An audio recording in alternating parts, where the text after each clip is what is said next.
தமிழ்நாட்டு மக்களை மதத்தால சாதியால பிளவுபடுத்த தொடர்ந்து முயற்சி செஞ்சுக்கிட்டு வராங்க. அவங்களால முடியாதப்போ இங்க இருக்கக்கூடிய அதிமுக கட்சியை சேர்த்துக்கிறாங்க. நாம கேட்கிறது, நாட்டில் வளர்ச்சி செய்யறது சரியுது, நாட்டில் இருக்கக்கூடிய வளர்ச்சி சரியுதுன்னு, மக்களுடைய வாழ்வாதாரம் பாதிக்கப்படுதுன்னு, வேலை வாய்ப்பு இல்லைன்னு சொன்னா பிஜேபி அதிமுகவும் மக்களை பற்றி கவலைப்படாம மதத்துக்காக கவலைப்படுறாங்க. இதுதான் அவங்க அரசியல். தமிழ்நாட்டில் மதத்துக்கு ஆபத்துன்னு அதிமுக வச்சுக்கிட்டு பாஜக பேசுறாங்க. உண்மையிலே சொன்னா தமிழ்நாட்டில் பாஜக கூட்டணிக்கு தான் இப்போ ஆபத்து. மிஸ்டு கால்லாம் கொடுத்து பார்த்தாங்க கட்சியை வளர்க்க முடியாமல் போனவங்க.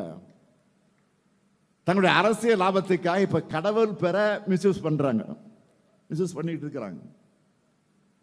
இவங்களோட போலி பக்தியை, அரசியல் நாடகத்தை இங்கே யாரும் ஏற்க மாட்டாங்க. இது தமிழ்நாடு, தந்தை பெரியார் உருவாக்கிய மண், அண்ணா வளர்த்த மண், கலைஞர் அவர்கள் இதை மீட்ட மண். தமிழ்நாடு அனைத்து மதத்தினருக்கும் தங்கள் உரிமையோடும் பிற மதத்தினரோட நல்லிணக்கத்தோடும் வாழுகிற மண் இது. கடந்த 4 ஆண்டு காலத்தில் தமிழ்நாடு வரலாற்றில் இல்லாத அளவுக்கு 3000 கோயில்களுக்கு குடமுழுக்கு நடத்தி இருக்கிறோம். அதே போல் 84 கோடி ரூபாய் மதிப்பீட்டில் தேவாலயங்களையும் மசூதிகளையும் புனரமைக்க நிதி ஒதுக்கி இருக்கிறோம்.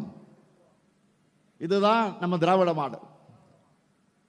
இதையெல்லாம் பார்த்துத்தான் மதவாத அரசியல் பண்றவங்களுக்கு பத்திக்கிட்டு எரியுது.